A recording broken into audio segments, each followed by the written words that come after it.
What's up, heathens? How y'all doing? I'm the Godless Engineer, and typically I'm analyzing apologist claims so that you can, to give you the best arguments and information so that you can stand up and use your voice. But today I'm interviewing Eric from Skeptics and Scoundrels, who recently contacted me about a response that he was doing to an interview that we had here on the channel with a Christian apologist named Joe, where Eric had sent in a super chat. And I thought it was a really well done video, and I couldn't wait for him to put it out. And it took me a little while to get it on the actual community community feed here on GE, but finally got it there. And I'm so glad to have you on there, Eric. Why don't you tell everybody, kind of who you are and where they can find you and everything like that? Yeah, thanks, John. Hi guys. My name is Eric. I'm on Skeptics and Scoundrels on YouTube. It's a relatively new YouTube channel. I started it just 4 weeks, no, not even 4 weeks ago, 3 weeks ago, around my birthday. I just turned 41 years old, and I was, needing a new project. So I figured I'd just start a channel and made a couple small videos. And then I remembered, hey, a few months ago, I dropped a live chat on one of GE's. I dropped a super chat on one of GE's live chats, and I was just so blown away by the response that this pastor gave me. I had to do a breakdown, so I did that, and that video kind of blew up a couple weeks ago. And man, like 43,000 views on it. I was completely shocked because I'm new to this YouTube thing. I haven't done this before, and this was my third video, and it just kind of took off. So anyway, now it's kind of here, and here I am talking to you. Yeah.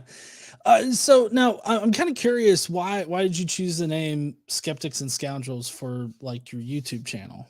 Did a bit of market research on that one. uh, I've been watching atheist YouTubers for, man, probably, well, ever since I deconverted 14 years ago, but I got really probably more heavily into it about 3-4 years ago. And I just kind of looked at the name and I was like, you know what, Skeptics, it's a nice general term. It gives me a lot of flexibility with what I can do with the channel. Because I am an ex-Jehovah's Witness, but if I would name myself something along the lines of XJW, oriented material, I'd be kind of locked into doing that. So I kind of want something broad and general, something I can play around with. And then, just something kind of alliterative, kind of fun to say. I was like, oh, Skeptics and Scoundrels. I did some Google searches, made sure nobody else claimed that name. And so I grabbed that. And it's, I feel a little scoundrelly sometimes myself because I don't know if anybody seen my latest or my one short that I have out right now. A little trolly in that. Kind of want to be a little scoundrelly a little every once in a while. And that's kind of where I'm taking my channel, I think, right now. I want to use normal length YouTube videos for like the more serious content, like breakdowns and talking about serious subjects. And then the 60 seconds or less that you get with a short, I'm going to do something trolly, do something fun, do some ribbing of like Christians or religious folk or even atheists maybe one day, depending on how the subjects come up. But I kind of a little bit of both. I want to be a skeptic and I want to be a little bit of a troublemaker. So that's my Yeah. goal. Well, hey, you know what? I can't blame you because I'm kind of in the same boat there. I just, I have those two sides of my personality. I try to Yeah. intermingle them together. So Yeah. I think it's a great idea for a YouTube channel. And I mean, I watched, like I said, I watched your response to it, and I thought you did a fabulous job breaking all of Thank that you. down. So I can't wait for more content to come out on your channel. But speaking of your religious background, though, you said that you're an XJW. I'm wondering if you can kind of, what was it like for you growing up, and what was what's your background like in religion? Yeah, sure. So I was born and raised in Las Vegas, so Sin City. And I just happened to be born into a Jehovah's Witness family. My mom was a Jehovah's Witness when I was born. My dad wasn't, but he converted shortly after I was born. So, but essentially, from my point of view, I was a Jehovah's Witness for my entire life, ever since my earliest days that I can remember. And growing up in Las Vegas, being in that kind of a Christian religion, which I'm very much in the camp of, it's a Christian cult, but um, obviously didn't know it at the time. But yeah, it was a different type of upbringing. I mean, no birthdays, no holidays. I had to limit association with other kids at school. I could only be chummy with kids at school when I was at school. Afterwards, I couldn't go over to their houses. There's no like extracurricular activities, school plays, and things like that. I never really took a part of. Even like like in grade school when there was like a religious or not religious, a holiday assembly, like hey, Christmas assembly in the cafeteria, everyone go to that. I had special permission not to go, and I'll go to the computer lab instead and play games like Oregon Trail and Number Mungers. I'm 40 years old, so maybe it's those are pretty old games now. They're like on old Apple IIs. Um, but yeah, it was it was a different type of upbringing. Just the limitations I had placed on my life. Very much being told my entire life, we are the one true religion. Everyone else is bad associations. In fact, the first scripture that I was taught to memorize was 1 Corinthians 15:33.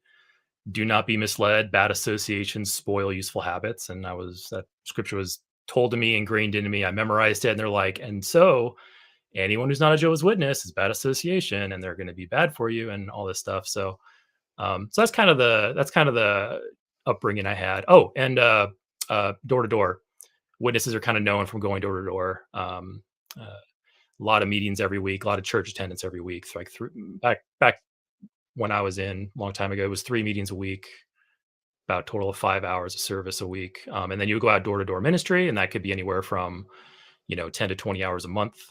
So Mhm. knocking door to door, bumping into school kids that at school, and you're there at the door with a pamphlet and a book bag, and that kind of awkwardness and embarrassment. And yeah, that was kind of my upbringing. I mean, that was pretty much it. My family was pretty small. I don't really have an extended family, so it was very limited in what I could do, what I could see. My family was pretty poor, always in debt.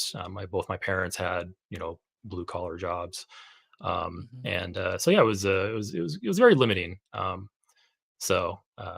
yeah, I moved out of Las Vegas when I was in my early 20s, and I didn't end up leaving the religion until I was about 27, and I just turned 41. I've been out for about 14 years now. And when I left Las Vegas, I actually moved to North Carolina. And here's kind of, I don't know if we're ready to get into it yet, but here's kind of where I got out of the religion. I went to North Carolina, and at that point, I got super seriously into being a Jehovah's Witness. I was what we called a regular pioneer.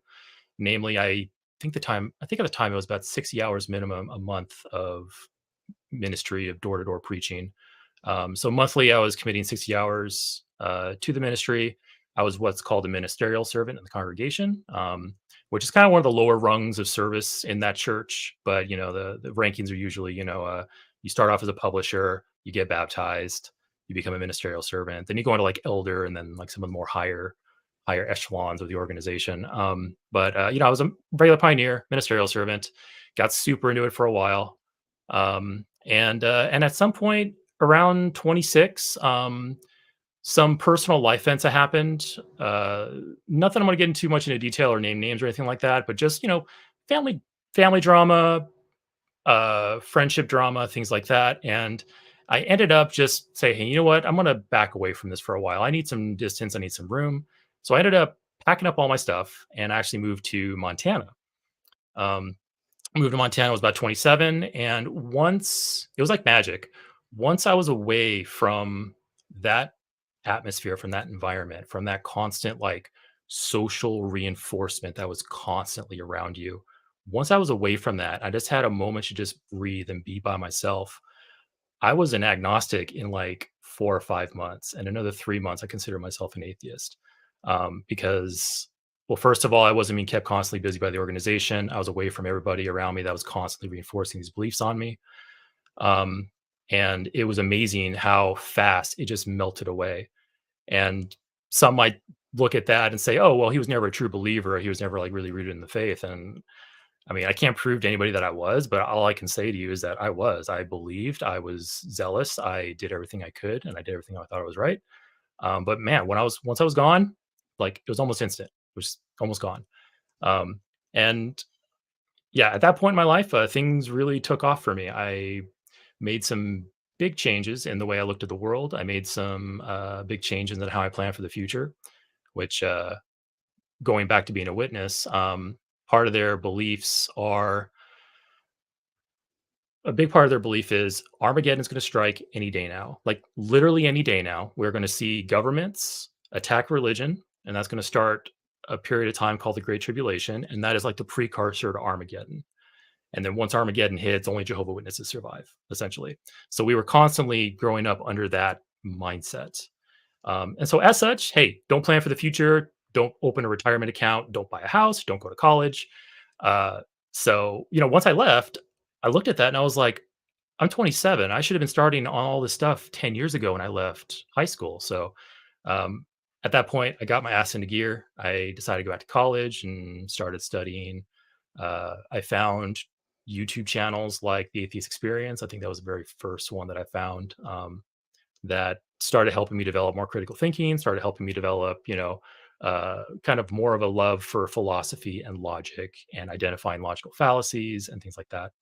Um, and like I said, that happened about 14 years ago. And now here I am. I'm in my 40s, uh, college graduate. I have a decent job, got my retirement fund going, which, I it took me 10 years to kind of feel like I've caught up to where I should be. And I Mhm. think that kind of hit me a couple of years ago where I was like, you know what? I think I'm finally where I should have been had I not had all this interference in my life. Sorry for the Yeah, rant. no, no, no. You're totally fine. I was wanting to go back to the Yeah. Jehovah's Witness beliefs because there's a lot of denominations of Christianity.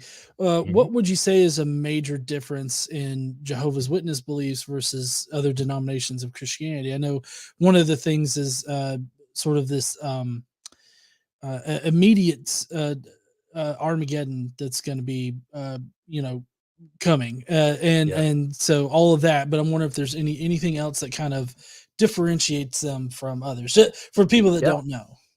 Yeah. So, Jehovah Witnesses are different in a few key ways from mainstream Christianity. They're not Trinitarians.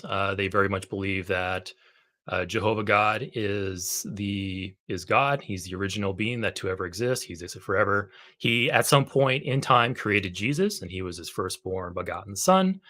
The Holy Spirit is not like a character entity. The Holy Spirit is just God's active force. It's like just a name given to God's power.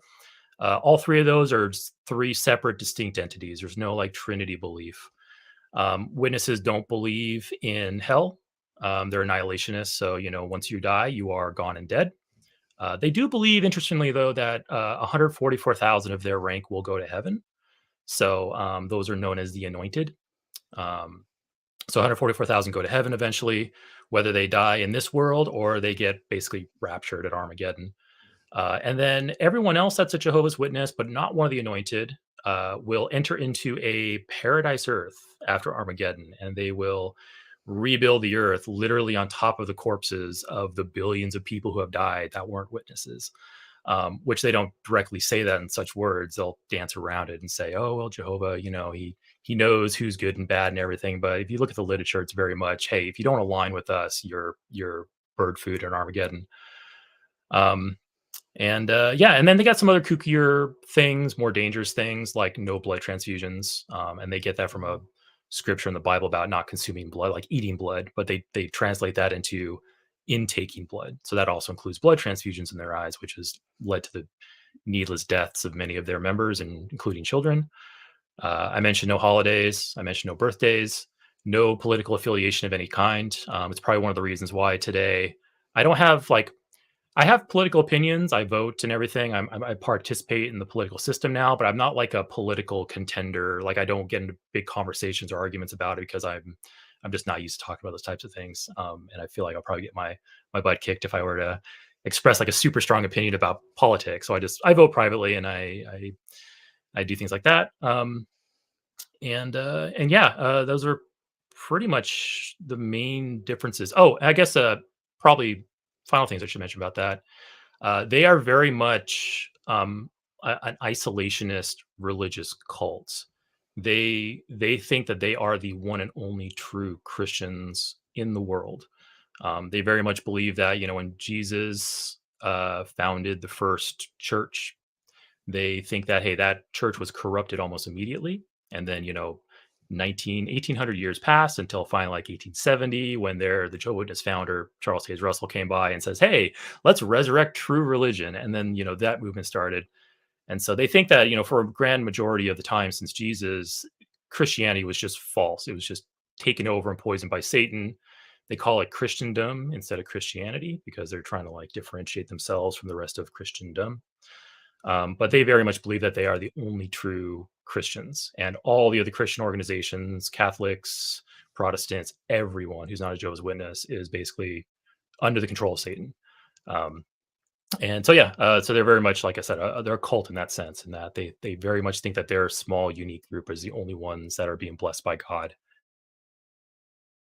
and everyone. Yeah, sorry, I'm still here. My camera just went off for a second. No worries. So give me 1 second to get my camera back. Sure. But I'm kind of curious. You mentioned kind of like you mentioned how some things from your childhood, like being apolitical, kind of still affects you now. Is there anything Yeah. that still affects you now from the religion? Oh yeah. So I, when I left the religion, I very much took a conscious effort to re-examine everything, my worldview, my morality, why the opinions I had were the ones that I had. Were they given to me by somebody else? Were they dictated to me by somebody else, or are they actually genuinely mine? So I think I've gone through a pretty good process of rebuilding my life into something that's genuine to me. But there's definitely still behaviors that are just so ingrained into me that I don't think I'll ever get rid of. Like for instance, like I mentioned, the politics. I have political opinions. I vote, but I don't really talk about politics with people because witnesses are apolitical. They don't participate in that kind of stuff. And it's just like I'm out of practice of it, and I just don't. I don't know. Like I said, I'm at a point in my life where I'm like, you know what? I don't know if it's super valuable for me to become like super outspoken politically. Uh, Stuff like that. Um, Another one too is uh, in school, in Pledge of Allegiance and the national anthem. Um, there's no witnesses don't are apolitical, so they don't say the Pledge of Allegiance. I have never once in any of my school days held my hand on my chest and pledged allegiance to the flag. I would stand up out of respect for the the ritual, but I never participated. And even now, like if I go to like a sports game or something like that, I don't really like participate. I'll stand up out of respect. I'll observe and I'll be quiet. We'll make a scene or anything like that. But I'd never like sang the national anthem or said pledge of allegiance to the flag. Um, so little things like that, kind of hangovers, holdovers. But I think most of the important stuff, in my opinion, like my opinions about homosexuals, my opinions about people of other religions, my opinions about politics and things like that. I take a very secular humanist approach. I try to be as fair, as charitable as possible to others. I support the LGBTQ community. Um, I did my best to shed all the more repugnant morality stuff of the witnesses, and like I said, take more of a humanist. Hey, we're all in this together. We should all be working together. We should all be doing our best to form a world, create a world that we can all live in happily. So that's kind of what I've done so far, since I deconverted. And it's an ongoing process. I'm by no means completely progressed and at a point where I'm like, hey, you know what? I'm where I should be with these types of things. I'm always finding something new to consider.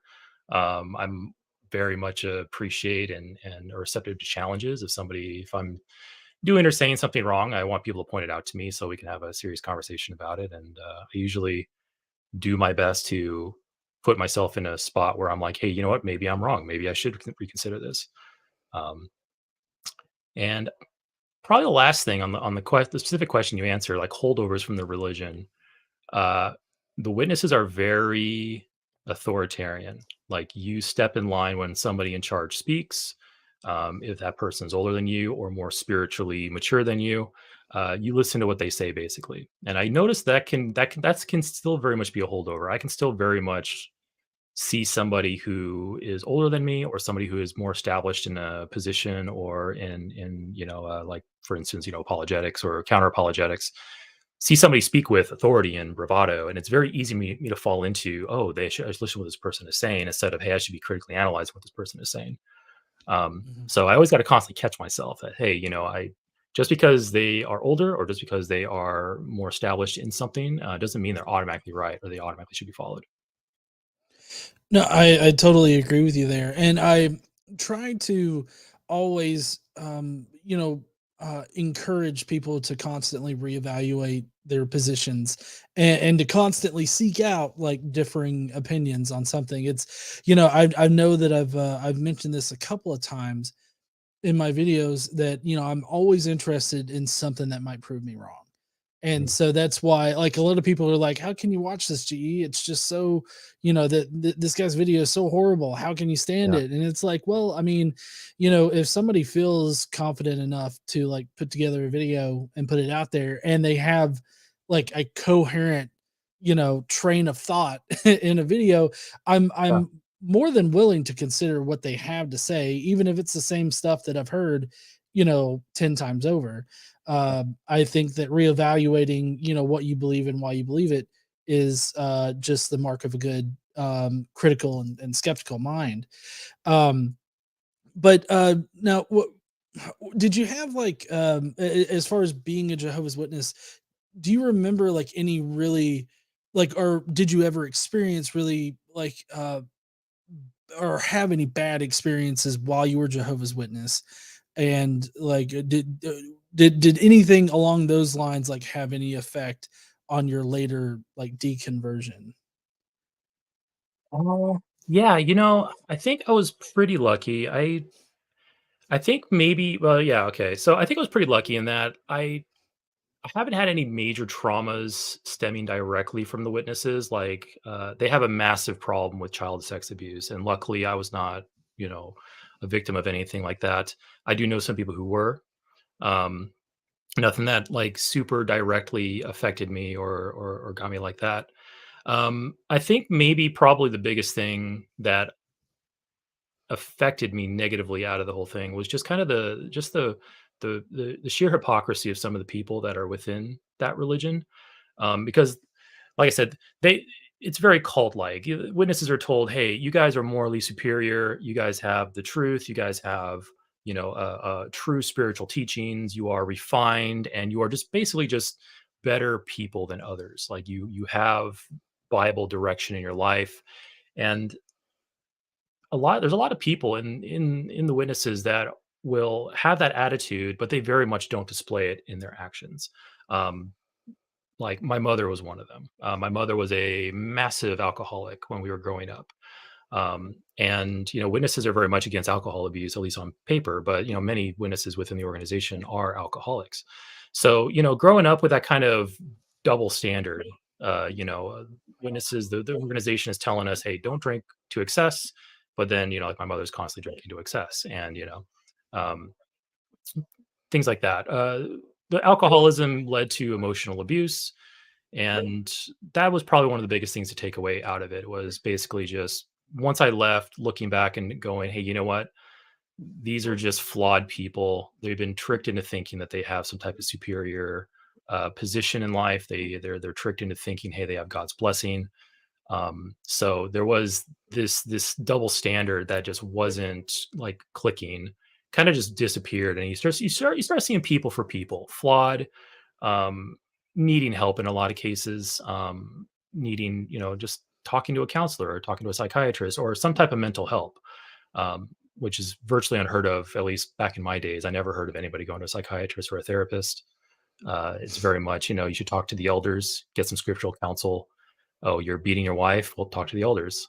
Or, in much more recent time, past, I think like 2014 and onward with the CSA, child sex abuse, uh, like in the Australia Royal Commission, that was kind of the big one where, 1,000 pedophiles were kind of exposed by that. Um, just, just understanding that these people are misguided. It's a perfect environment for pedophiles to kind of infiltrate and take advantage of this system. And just lots of double standards, lots of just being told, like I said, just you're told you have this superior moral position and this superior guidance and protection from God. but it just gives everybody this false sense of security, this false sense of entitlement, and then people kind of just run amok and do whatever because hey, they think they're better than everyone else, but they don't act like it. Yeah.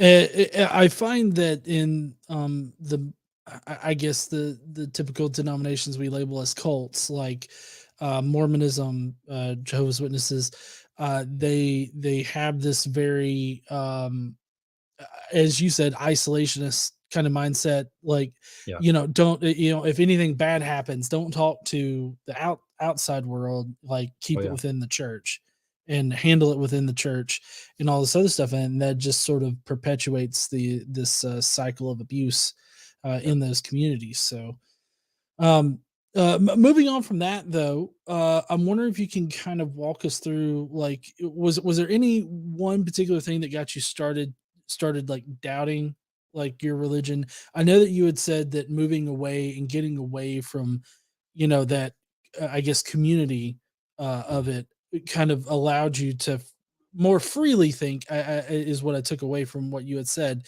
But Yeah. I'm just wondering if there was anything in particular that really kind of just started the ball rolling on that.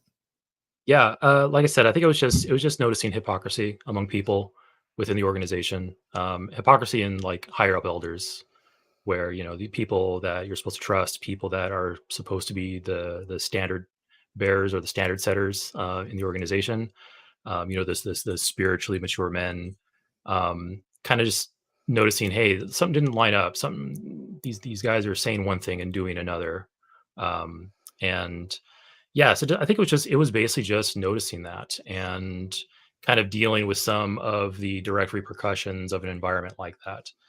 So yeah, and part of my deconversion, which not to reinforce the trope, but part of my deconversion was when I started leaving, when my mind started breaking free. I was angry at the organization and I was angry at God. And I know there's going to be Christians that jump on that and go, "Oh, see, he's an atheist. He's angry at God." Um, just to make it clear, I started off as that. Back when I believed in God and back when I believed in the organization, I noticed hypocrisy. I noticed how things weren't panning out or squaring up like they should have, and got angry. I got angry, and once you get angry, you start examining things. You're going, "Why am I angry at this? Why didn't this work out the way it did?" And so that got the ball rolling. Once I got angry, I started examining and questioning. And like I said, part of that was moving away and getting away from that social reinforcement because, once you're away from that and you're no longer, being constantly influenced by everyone you see almost literally every day. Like I said, you have 3 meetings a week. Mine were Tuesday, Thursday, and Sunday mornings. And then you have the ministry and the field service around that. You're in contact with the witness probably every single day. Like your most standard, typically you're in contact with a witness one time a day. I happen to also work for a witness. I was an apprentice tile setter for a while. So not only at the church was I in constant contact with witnesses, but also at my job. So I kind of had to like, double. Once you got away from that, once that social reinforcement was gone, once that influence was gone, and once you have the right motivation, you start analyzing and examining. And then, like I said, once I started doing that and I got away within a few months, I no longer knew if I believed in a God or not. And I called myself an agnostic out of ignorance because I didn't know like exactly what an atheist was or exactly what an agnostic was. All I thought was, hey, I'm questioning. I'm not really sure. Okay, I'm an agnostic. And then a few months later, I learned the terms better. I did a bit more thinking, and I was like, you know what? I think I'm an atheist. And so that's kind of where I went from there. So it was basically to recap what you just asked, dealing with hypocrisy and just dealing with people. I mean, everyone's hypocrites. We all have double standards. I'm no better in a lot of cases, but just figuring out, hey, people are just people, and kind of this wrapping around them of being the one true religion was a falsehood. Once that once that took root in my mind, and I got away and I started questioning, it naturally fell away pretty quick. And like I said, YouTube, this is back in 2019, or I'm sorry, 2009. So YouTube was kind of just starting to really get up and going. I started watching, skeptic and atheist, YouTube content, watching XJW content. Funny story, like we as a Jehovah's Witness, you are so indoctrinated and it's so ingrained into you not to look at anything that's critical of the organization or critical of the religion. I remember watching my very first YouTube video that was critical against the witnesses, and I remember my hands were shaking because I was doing something that was taboo, for my entire life. And anyway, yeah, just getting away from that and kind of just expanding my horizons, expanding my pool of my sources of information, learning to think critically, and that's what got me out. Oh, Okay. and just to cap up, just in case any Christians are still pointing at me and going, "Look, the guy was angry at God." Once I realized God didn't exist, I stopped being angry because I was like, "Why am I angry at something that doesn't exist?" In fact, I was quite sad. I remember one of my favorite things to do when I was a witness. I love nature. I love sunsets. I love mountains. I love forests. Even desert landscapes and stuff. I mean, I just love nature. And when I was a witness, whenever I saw something beautiful, like a beautiful sunset or a beautiful meadow or something, I would mutter under myself, "Thank you, God," or "Thank you, Jehovah, for giving me this." And I remember once I became an atheist, I was sad for a while because I was like, I got no one to thank for this anymore. That was quickly replaced by science and understanding the amazing and complex and ancient process that went into creating the thing I'm seeing, and that replaced that longing. It now became, wow, this is a testament of physics. This is a testament of the cosmos, and so it was replaced by that. But anyway, just to recap, once I stopped believing in God, I was no longer angry at God. I actually missed him for a while. I missed that it's like you felt that absence, but that was quickly replaced by just the wonders of the world and wonders of science and having more of an appreciation of where things actually came from instead of the magical story of the man in the sky who gave it to us you know instead of that. Now, just to do kind of a compare and contrast, like I know that you're so a lot of things that you believe changed, like when Mhm. you left religion, but I'm just kind of curious, like, do you think that anything about the person that you are changed between being religious and then being an atheist later? Like, is there any major personality differences or any major position changes other than the religious position? Right. Um, I don't think there was anything super major. When I left the witnesses, I liked who I was. I knew that I had some moral positions I had to re-examine and that I had to reevaluate. Like I said, my position on the LGBTQ. As a witness, I was told they are sinful and they're not going to make it into the new system. They're going to die at Armageddon if they don't change their ways. I knew I had to change aspects of that about me. But in general, I felt like I liked the person that I was. I liked being helpful to others. I liked putting other people first. I liked, thinking the best out of people and things like that. So I can't say that I had like any type of like fundamental personality shift when I left. Um, I think I did for a while. I did go through a phase of I was at a point where I was learning enough about logical fallacies and I was learning about logic. I was so ready to point out anything in a conversation that might approached a fallacy or might approached incorrect thinking or flawed reason thinking. And I remember getting told a couple times, "Hey, Eric, you're kind of being a jerk by doing that." And so I had to like reel that back. That was kind of a growing pain, getting out of that. Um, but yeah, for the most part, like I said, I don't think there's any like fundamental shift in me. I obviously, like I said, I re-examine my morals, but I feel like I still treated people with respect. I still treated people like they're people. I've never hated anybody, at least nobody that I can think of like vehemently. Um, Obviously, I hate like some history's greatest monsters, like Stalin, Hitler, blah blah blah. Of course, I hate those people because they're monsters. But I've never like anybody in my life hated. Um, and yeah, just like I said, just I knew I could have been. I felt like I was a good person, and when I left, I saw an opportunity to become an even better person. And so that's kind of always my goal: is I want to become better. I want to be more respectful, be more understanding. Always consider myself a student, to be a learner, and just do my best and be the best possible human I can be. Yeah, no, I think that that's a great way to go about it, right there.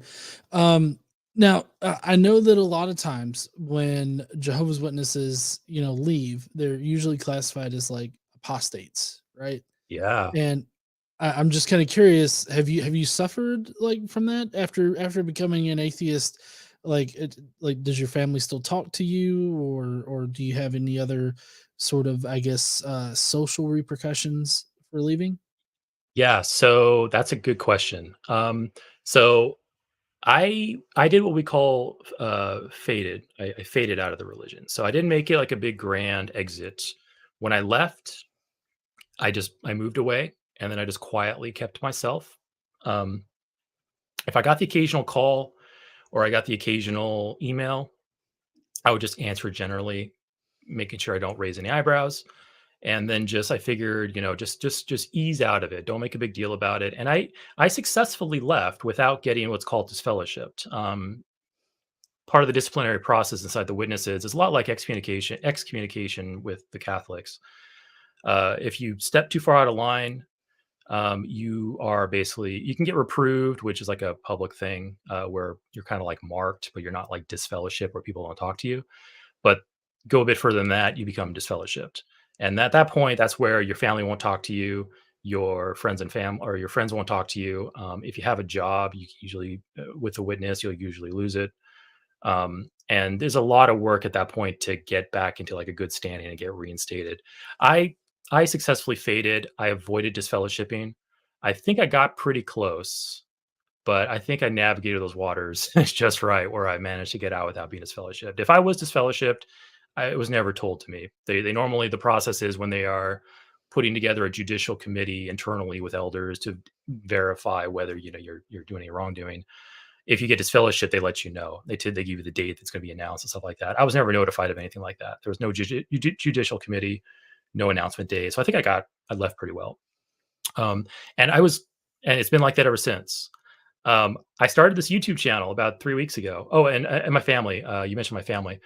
Uh, because I faded, I was able to keep ties with most of my family. I think the only person at this point in my family that shuns me is one of my brothers, and I call it soft shunning. He knows I left. He knows I evaded being disfellowshipped.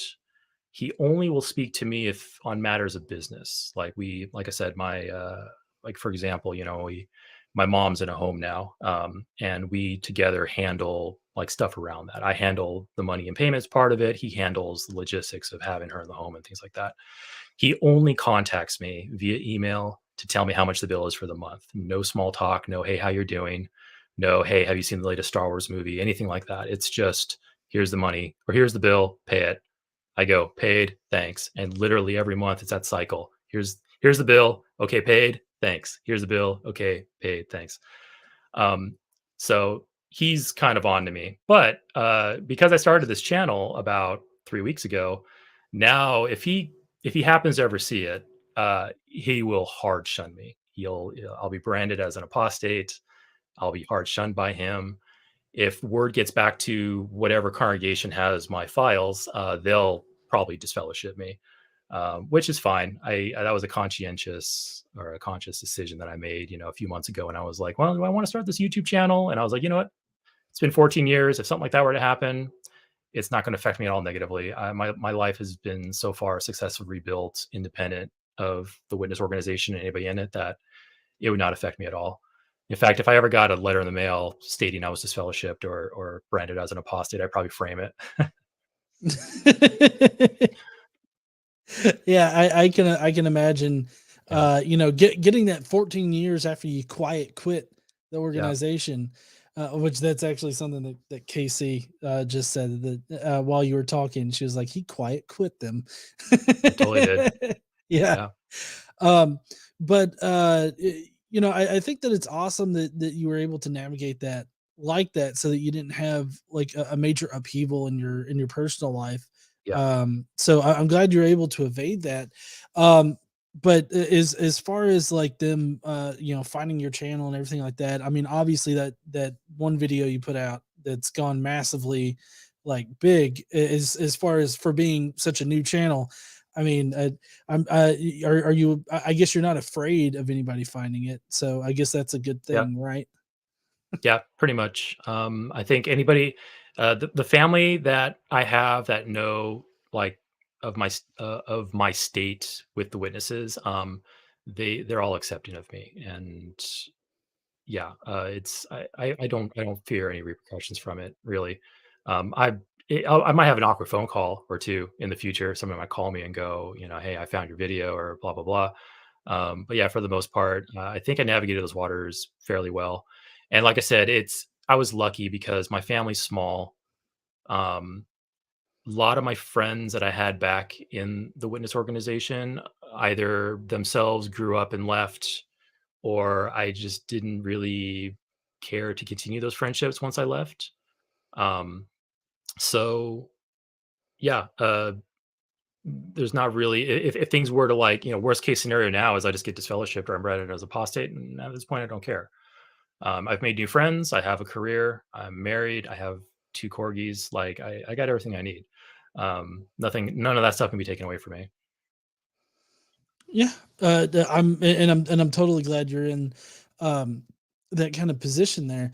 Uh, I know that you talked about how your brother sort of soft shunned you, but I'm wondering what was the response from the rest of your family when you finally became an atheist? Like I feel like I gather that you probably weren't all that out and loud like about being an atheist, maybe like in Well, your yeah. family and whatnot, but I'm wondering, did anybody have any negative reactions other than your brother? So yeah, just pretty much just my older brother. Like my mom. By the time I left, my mom's mind was too far gone from her alcoholism, and I think she had a stroke at one point, and also like dementia. So she's just not there anymore. So I didn't have to deal with any fallout from her. With my father, I just kept it to myself for the longest time, and finally, like a few years ago, he himself said, "Hey, I don't believe anymore." And I don't like, and that's not from me like working on him or anything like that. I left Mhm. him, I let him be. I kept it to myself. I think the people I'd shared it with it, the people I shared this with the most was my friends after I had left. They were kind of my support structure and my network, them and my wife. And yeah, so my dad, he's pretty much out on his own. I have three brothers. I got the one that soft shuns me. The other two, they have their own circumstances, but for the most part, they're both very accepting of me. Mhm. And like I said, it's just that one brother, and I love him dearly. I hope one day he finds his way out. Him and his wife. They're genuinely good people. I don't hold grudges against them, and I don't want to be isolated from them. But I know if he finds out about this, it's probably going to increase that strain, almost probably to the point of no contact at all. But like I said, I hold out hope that maybe one day he'll wake up. There's a lot of churn right now in the Jehovah's Witness organization. They're at essentially negative growth right now. COVID has really done a number on them. Child CSA cases, the Australia Royal Commission, what's going on in Canada, and I think in a handful of European countries like Germany and England, and now also the United States. They're hemorrhaging money from first world countries not donating to them as much as they used to, COVID, and paying out child sex abuse settlements. So I mean, it's the witnesses are buckling under this weight. They're being kind of assaulted from all sides. And hey, one day something might break, something big might wake a bunch of people up, and maybe my brother will be one of them. Hold out hope. We'll see. Now, I'm wondering, do you in light of all the turmoil that the Jehovah's Witnesses as an organization seems to be under right now, are you going to be like if let's say sometime in the future the entire organization dissolves? And I don't know what that would mean for the individual congregations or whatnot, but let's just say that for one reason or another, the organization dissolves. Are you going to be happy about that? Or are you going to have like no emotion about it? Or are you going to be sad? Like, how would you feel about that happening? Yeah, if you asked me that question about 7 years ago, I probably would have said I've been very happy. But I probably wouldn't have been really considering much about the fallout among the individuals inside the organization. I think it's kind of one of those things where, like, if the organization now were to collapse or splinter or whatever, um, long term, it would be a good thing.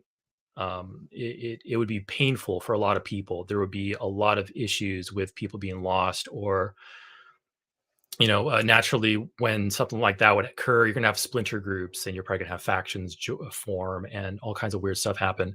It'll be short term painful, but I think long term it'll be a good thing, because you're gonna have people who hopefully open up their eyes a little bit, see that, hey, the world's not ending, and if the world's not ending, then you should start making the world a better place in your own small way. Um, Reach out to family members that you haven't talked to in a decade because they're disfellowshipped or because they were branded apostates. Reform those connections.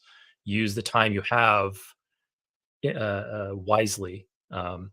Which I think that's also another big issue with the witnesses. Kind of going back to your one of your previous questions about holdovers. Growing up, I'm told, hey, you're going to live forever. This world doesn't matter. You're going to live forever. That's the time that matters.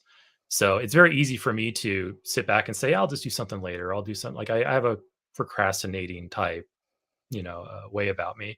But applying that to people in the organization, if the organization were to break up, people can finally be freed up to pursue their dreams, to go out and get a career, go out and get a job, go out and improve your life or improve the lives of others. Um, so yeah, I think, like I said, short term it'd be very painful. It'd be very traumatic for a lot of people, but I think long term, having that bad influence just removed from the equation and letting people recover and start building new lives would be a good thing. Hearing you talk about, how the life that matters is this eternal life that we're going to be living and everything. Do you think that those types of teachings, because it's not just the Jehovah's Witnesses that teach this Yeah.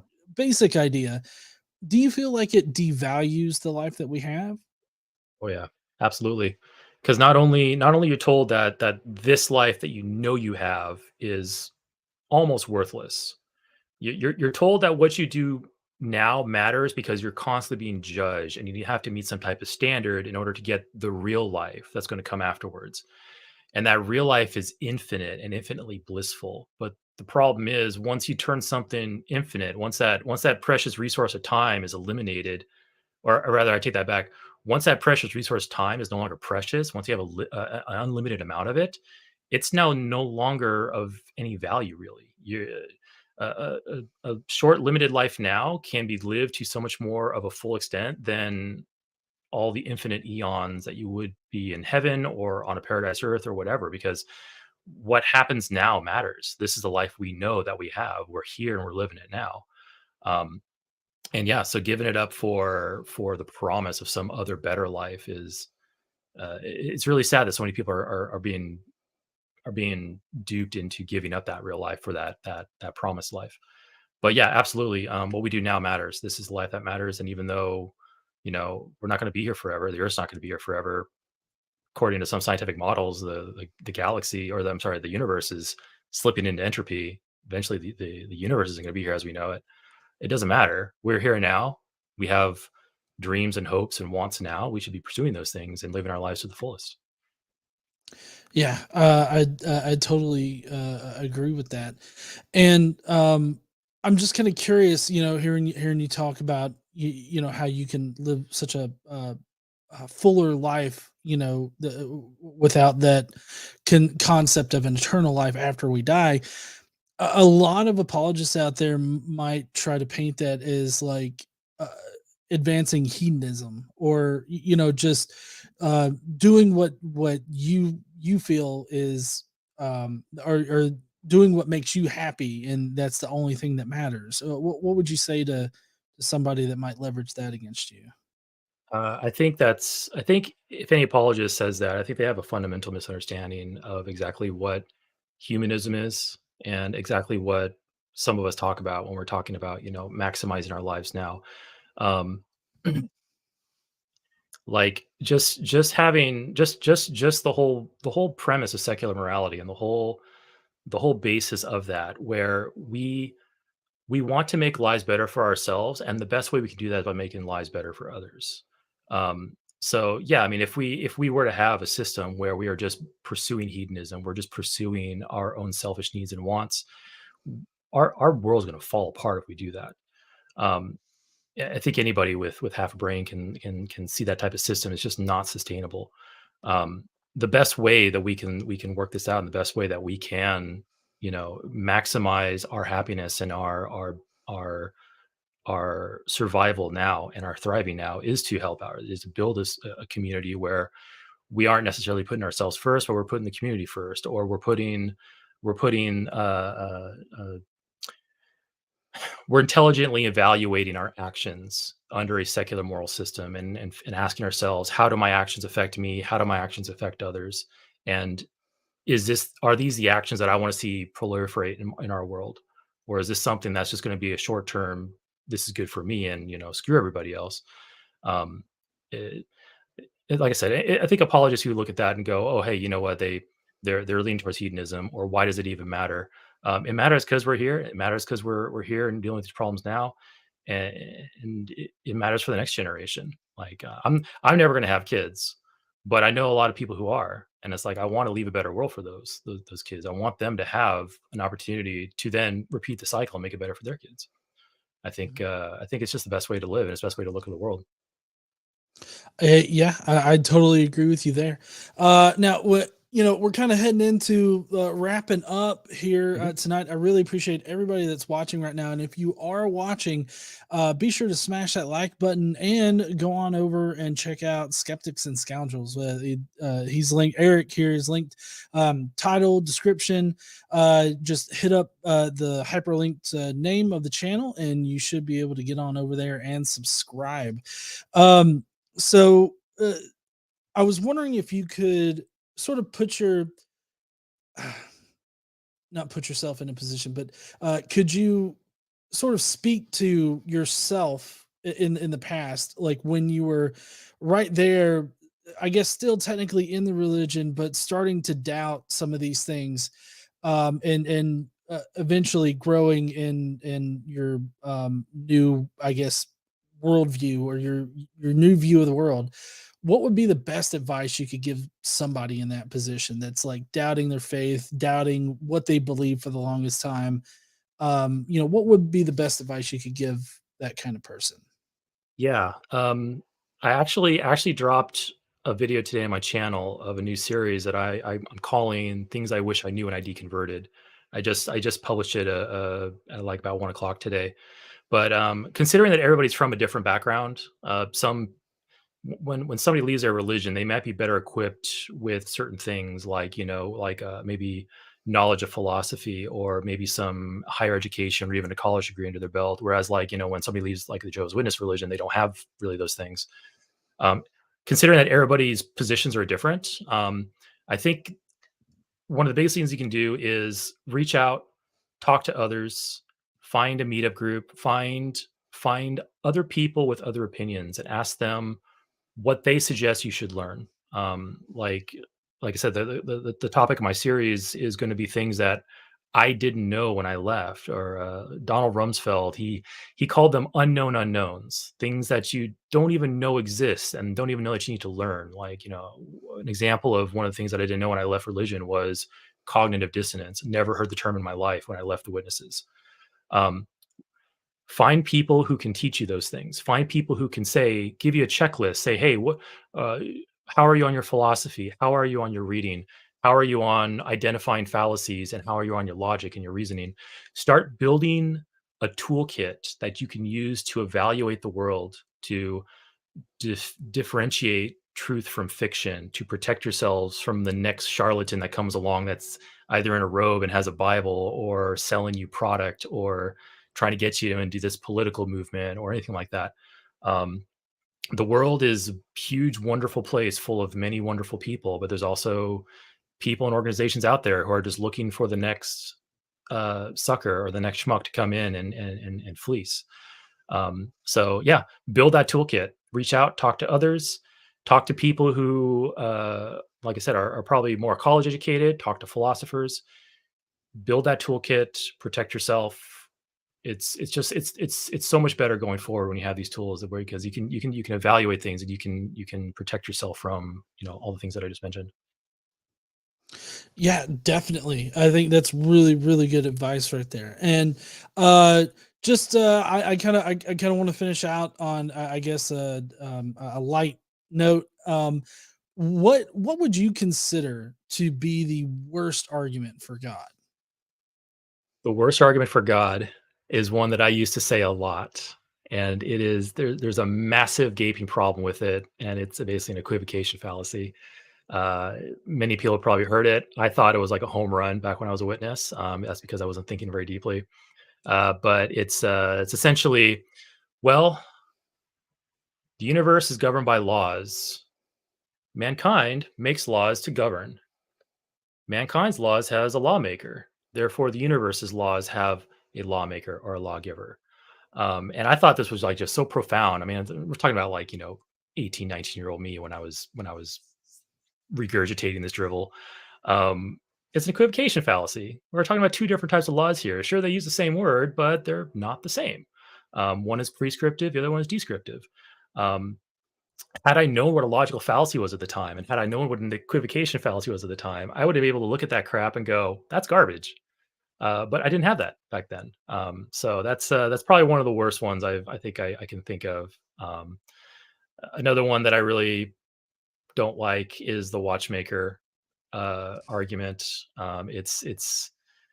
It's just once you see the hole in it, you're like, wow, this is just junk. This is complete garbage. It's like, yeah, we if we're in a universe where everything is created, and you find a watch in the sand, you're finding a created object in a sea of created objects. It's like you can't draw any comparison at that point.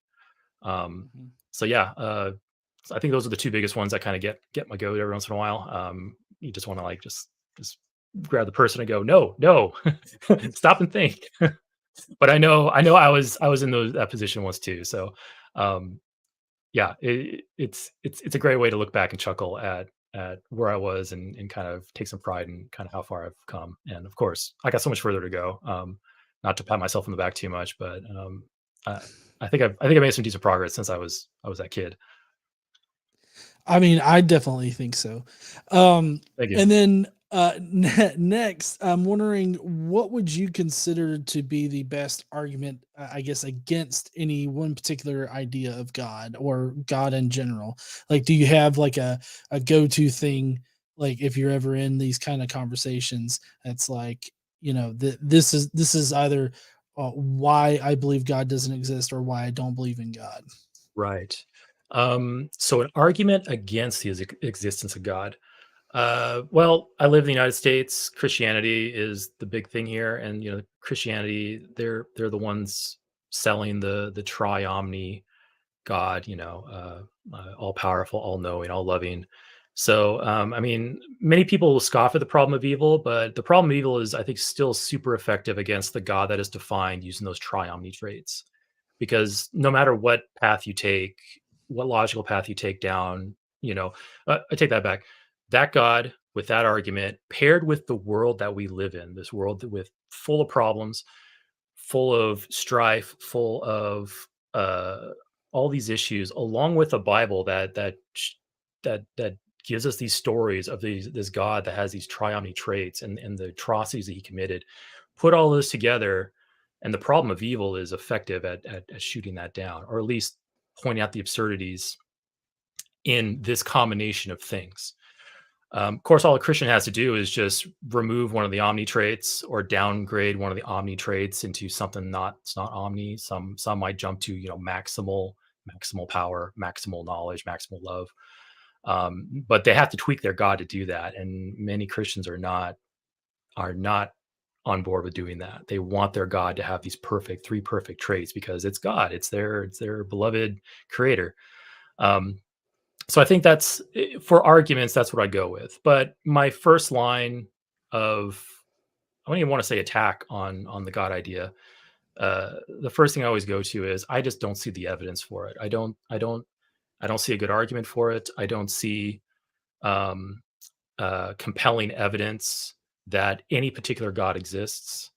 Um, And when you kind of narrow it down to the Christian God, that's when you kind of start getting into like more arguments against that particular God proposition. But if you go to something really general, like just a deistic God that just created things and just leaving everything alone, I have no arguments against that. Because a God that doesn't manifest in our world, that doesn't interfere with our world, that does nothing in our world, is virtually indistinguishable from a God that doesn't exist. So I can't really argue against it. So anyway, Mhm. my first line of defense is give me evidence. If you don't give me evidence, I'm not going to believe your proposition. And then if you start giving me claims about what your God is, then we can start formulating some arguments against it if we need to. No, I think that that's a very good way to go about it, because typically, that's where I start off with is just there's no good evidence to suggest that a God does exist. So there's no point in me believing in it. So I'm right there with you on that. And Eric, I'm so glad to have you on the channel today for kind of a quick interview. I know that going through religious past and everything like that can be either rather quick or rather long sometimes. So um, I'm really glad to have you on the channel regardless. And do you want to tell everybody where they can find you, what you're planning on doing over there on the Skeptics and Scoundrels page? Yeah, sure. And first off, thank you. I don't think I probably thanked you 3 or 4 times in private, but just here, I think your plug on my one video on your community tab. I think that's what got the YouTube algorithm rolling. So I'm thanking you directly for doing that. I don't think this would happen without you. So yeah, thank you very much for doing that, and also put on a great channel and a great interview with our friend Joe. Um, but yeah, to go into what you just asked, yeah, like I said, Skeptics and Scoundrels is my YouTube channel. It's 3 weeks old. I think we hit 2,300 subscribers today. I've been told that's a good start for a channel. I don't know because I don't have experience in YouTube channels. Um, and yeah, I have a Twitter. I think it's at Skept and Scound. You can find the link to it on my about page on my YouTube. I also have a Reddit account which I use to kind of I'm starting to build it up. I'm using it for research. Uh, I'm primarily trying to use it to ask Christians questions about their faith, so I can build material off of videos. Um, for example, one of my future videos that I'm planning on exploring is I don't want to give too much of it away. I'm exploring how important the cross itself was in the death of Jesus, not the death itself, because obviously Christians are going to say the death was the most important thing because he died for our sins, and yeah, I understand the belief there.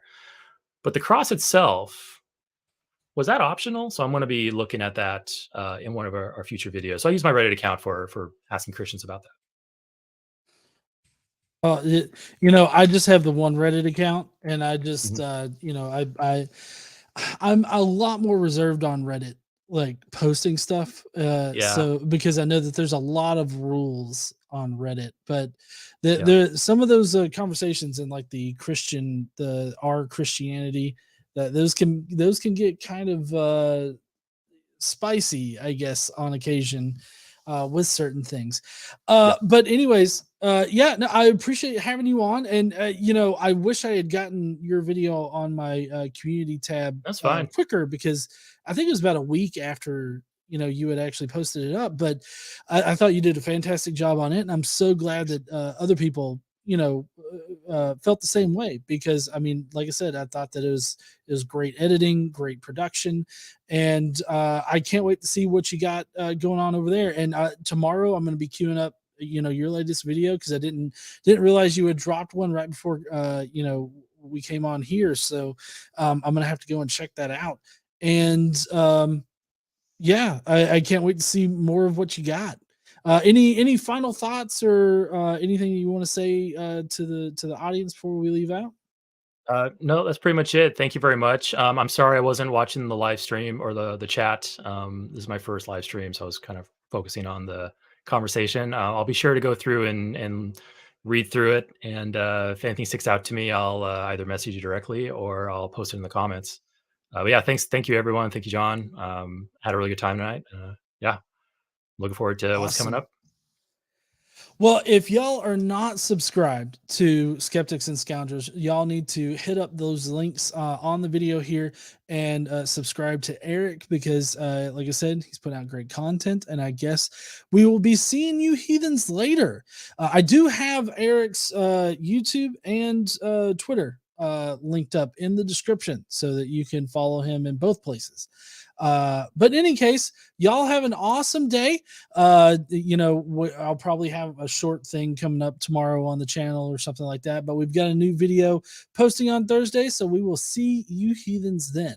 Don't forget to stand up and use your voice. Bye, heathens. Bye, folks.